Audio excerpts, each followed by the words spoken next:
अस्सलामुअलैकुम। Welcome to एमराद।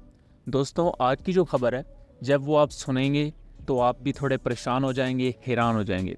और अभी तक पाकिस्तानी साइड पर आई बिलीव ये हमारी प्लेटफॉर्म है जो ये खबर आप तक पहुंचाएगा। खबर दोस्तों कुछ यूँ है कि इंडियन मीडिया और ख़ास तौर पर उनके जो main stream Indian media channels हैं, जिन्हें आप उनके नेशनल मीडिया के तौर पर भी काउंट कर सकते हैं, उनकी तरफ से ये क्लेम आया है कि पाकिस्तान ने इंडियन एयरफोर्स के 2 फाइटर एयरक्राफ्ट शॉट डाउन कर दिए हैं। और ये क्लेम पाकिस्तान ने किसी ऐसे ओपन सोर्स प्लेटफॉर्म ने नहीं किया, ये इंडियन मीडिया क्लेम कर रहा है। आप एक दफा खुद उनका ये क्लिप सुने। पाकिस्तान ने बड़ा दावा किया है। पाकिस्तान ने मार गिराए हैं भारत के 2 विमान। सीमा पर तनाव के बीच पाकिस्तान ने यह कार्रवाई की है। बेर के मनावर सेक्टर में गिराया गया। दूसरे पूंछ डिवीजन के सतपाल में मार गिराया गया है। हवाई क्षेत्र का उल्लंघन करने पर यह कार्रवाई की गई।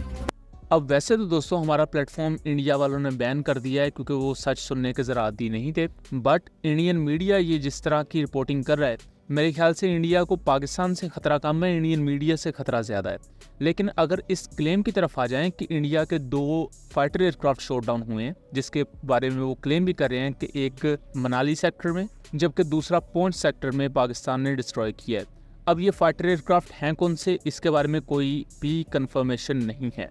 जबकि यहाँ इंडियन मीडिया के अनपढ़ रिपोर्टर्स भी आपके सामने एक्सपोज हो जाते हैं कि इन बेवकूफ़ों को इंटरसेप्ट होने में और शॉट डाउन होने में फ़र्क भी पता नहीं है। बेसिकली ये 2 चीज़ों की तरफ रेफर कर रहे हैं। एक तो पॉसिबिलिटी ये है कि पाकिस्तान ने रिसेंटली जो 2 इंडिया के ड्रोन शॉट डाउन किए हैं और उन्हीं को ही आई थिंक एयरक्राफ्ट कह रहे हैं। या दूसरी पॉसिबिलिटी ये है कि जो 29 से 30 अप्रैल की रात के दरमियान पाकिस्तानी फाइटर एयरक्राफ्ट ने इंडियन राफेल को इंटरसेप्ट किया है कश्मीर के रीजन के ऊपर और उनको लॉक किया अपने मिसाइल्स पर, ये उसी को ही शॉट डाउन का नाम दे रहे हैं। इससे मेरा नहीं ख्याल ये किसी और के बयानिए को तकवीयत दे रहे हैं। हाँ, ये इंडिया को बदनाम करने की एक कामयाब कोशिश ज़रूर कर रहे हैं। अब आप सोच ये रहे होंगे कि इंडियन मीडिया ये क्यों हरकत करेगा। तो दोस्तों इसके पीछे लॉजिक सिंपल है। पहलगाम अटैक के बाद अब तकरीबन 1.5 या उससे ज़्यादा दिन हो चुके हैं और इंडियन मिलिट्री इस पोजीशन में नहीं आई कि वो पाकिस्तान पर अटैक कर सके। इवन इंडियन मिलिट्री के अंदर भी इस वक्त यही थिंकिंग पाई जा रही है कि पाकिस्तान पर अटैक ना किया जाए, बिकॉज इंडियन मिलिट्री इस वक्त पाकिस्तान से लड़ने के लिए तैयार नहीं है। एक तरफ चाइना है, अब दूसरी तरफ तो बांग्लादेश भी खिलाफ है। तो उस सारे कॉम्प्लेक्स जियोपॉलिटिकल सिचुएशन में पाकिस्तान से लड़ना एक सुसाइड की तरह होगा इंडिया के लिए। वो इंडिया को खुद ही बहुत ज़्यादा नुकसान पहुंचाएगा। अब दोस्तों इसी के साथ साथ जो ये राफेल वाला मामला हुआ था, जिस पर हमने डिटेल वीडियो भी बनाई हुई है, उससे रिलेटेड कुछ मजीद इन्फॉर्मेशन भी हमारे पास आई है। इन राफेल एयरक्राफ्ट को जिन पाकिस्तानी फाइटर जेट्स ने इंटरसेप्ट किया था वो जेटनसीज नहीं थे, बल्कि उस वक्त जो 2 एयरक्राफ्ट पाकिस्तान एयरफोर्स के हवा में थे, वो एक तो F-16 था, दूसरा GF-17 ब्लॉक 3 थे।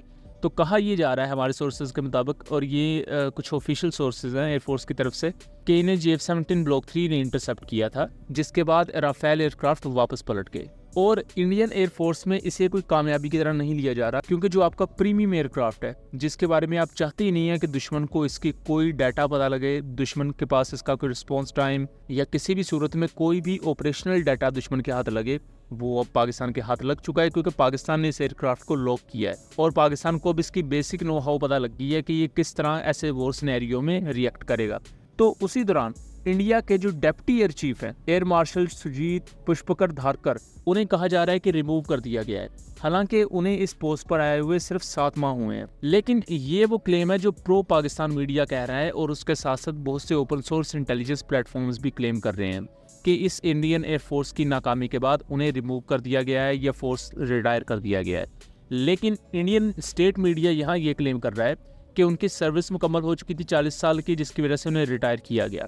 इस पर एक अहम काउंटर आर्गूमेंट है कि आप खुद समझदार हैं कि एक शख्स 7 माह पहले ही वाइस एयर चीफ बना है और उसे इतना बड़ा एक इंसिडेंट होता है जहां इंडियन एयरफोर्स के एयरक्राफ्ट इंटरसेप्ट हो जाते हैं, पकड़े जाते हैं और फौरन उसके बाद ही उसे रिटायर कर दिया जाता है। तो यहाँ चीज़ें काफ़ी ज़्यादा गड़बड़ लग रही है कि दाल में कुछ काला है। लेकिन इंडियन मीडिया की जो रिपोर्ट है, इसने इंडिया में अच्छी खासी आग लगाई हुई है कि पाकिस्तान ने इंडिया के 2 एयरक्राफ्ट शॉट डाउन कर दिए हैं। अभी ये इनिशियल इन्फॉर्मेशन है जो इंडियन मीडिया क्लेम कर रहा है। इसके बारे में अगर मजीद इन्फॉर्मेशन भी हम तक आएगी तो हम आपको उससे भी आगाह रखेंगे, ताकि पता चल सके कि उस तरफ का क्या बयानिया और नैरेटिव चल रहा है और वो असल में कितने ज़्यादा इस वक्त पैनिक है। पैनिक होने की वजह से ही वो इस तरह की रिपोर्टिंग भी कर रहे हैं और इस तरह के बयान भी आ रहे हैं। और ये कहीं ना कहीं पाकिस्तान एयरफोर्स का डर दिखा रहा है इंडियन एयरफोर्स के दिलों में, और ओबियसली इंडियन मीडिया की रिपोर्टिंग में भी, कि वो कम्प्लीटली अब अपनी ही एयरफोर्स के तैयारे गिरवाना शुरू हो चुके हैं। और दोस्तों, जैसा कि आप जानते हैं कि हमारा चैनल इंडिया में बैन कर दिया गया है, शायद इंडियन गवर्नमेंट सच सुनने की आदी नहीं थी। सो आप लोगों से रिक्वेस्ट है कि हमारी इस वीडियो को ज़्यादा से ज़्यादा आगे शेयर करें ताकि सच फैलाया जा सके और सच्चाई के सफ़र में आप हमारे लिए एक हरावल दस्ता हैं जो पहले भी हमें सपोर्ट करता आया और अब भी हम आपसे यही उम्मीद रखते हैं कि आप हमें खुलकर सपोर्ट करेंगे। सो दोस्तों, ये था एक एनालिसिस। उम्मीद करता हूँ चीज़ें क्लियर रही होंगी। वीडियो पसंद आई हो तो इसे ज़्यादा से ज़्यादा आगे शेयर करें ताकि इस तरह की मज़ीद इन्फॉर्मेटिव वीडियोज़ भी हम आपके लिए लेकर आ सकें। मिलेंगे अगली वीडियो में, तब तक के लिए अल्लाह हाफिज़।